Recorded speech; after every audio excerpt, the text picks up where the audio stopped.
చూద్దాం. కేంద్రంలో రాష్ట్రంలో అధికారంలోకి వచ్చిన ఎన్డీఏ కూటమి ప్రస్తుతం మంత్రి పదవులపై దృష్టి పెట్టింది. రాష్ట్రంలో ముఖ్యమంత్రిగా ప్రమాణ స్వీకారం చేయనున్నారు చంద్రబాబు. తన మంత్రివర్గంలో జనసేన, బీజేపీ ఎమ్మెల్యేలో ఎవరికి మంత్రి పదవి ఇవ్వాలి, వారిలో పవన్ ఉంటే అతనికి ఏ పదవి ఇవ్వాలనే అంశంపై చంద్రబాబు నాయుడు చర్చలు జరుపుతున్నారు.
కాగా ఏపీ కేబినెట్లో జనసేనకు చెందిన 3 లేదా 4 ఎమ్మెల్యేలకు మంత్రి పదవులు ఇవ్వనున్నారు. వీరిలో నాదిండ్ల మనోహర్, కందుల దుర్గేష్, పంత నానాజీ, బొమ్మిడి నాయకర్, దేవా వరప్రసాద్ పేర్లు ఉన్నట్టు తెలుస్తోంది. జనసేన అధినేత పవన్ కళ్యాణ్ మాత్రం కేబినెట్లో చేరడం లేదని సమాచారం. పవన్ తలుచుకుంటే సీఎం అయ్యే ఛాన్స్ కూడా ఉంది. కానీ తను కూటమి కన్వీనర్గా మాత్రమే ఉండేందుకు సుముఖత వ్యక్తం చేసినట్టు తెలుస్తోంది. మరోవైపు ఈ కేబినెట్లో బీజేపీకి 2 మంత్రి పదవులు కూడా ఇచ్చే అవకాశం ఉంది. బీజేపీకి చెందిన సుజనా చౌదరి, సత్యప్రసాద్, ఆదినారాయణ రెడ్డి, కామినేని శ్రీనివాస్ పేర్లను కూడా పరిశీలిస్తున్నట్టు తెలుస్తోంది.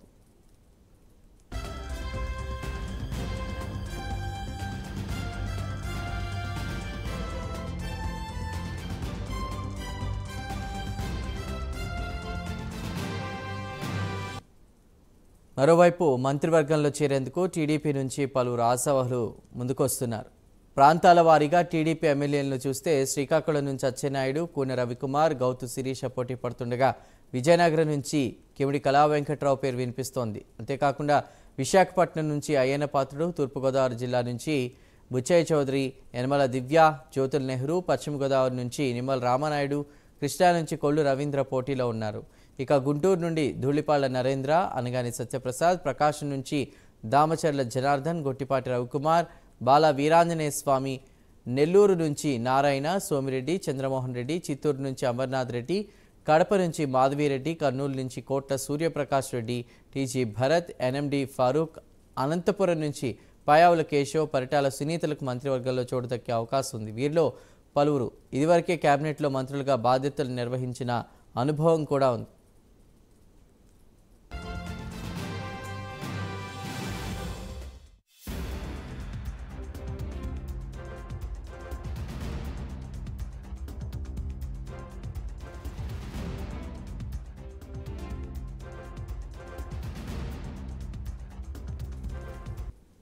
కాగా కేంద్రంలో ఎన్డీఏ ప్రభుత్వాన్ని ఏర్పాటు చేసేందుకు టీడీపీ ముఖ్య పాత్ర పోషిస్తోంది. దీంతో చంద్రబాబు తన డిమాండ్లను నెరవేర్చుకునే అవకాశం బలంగా ఉంది.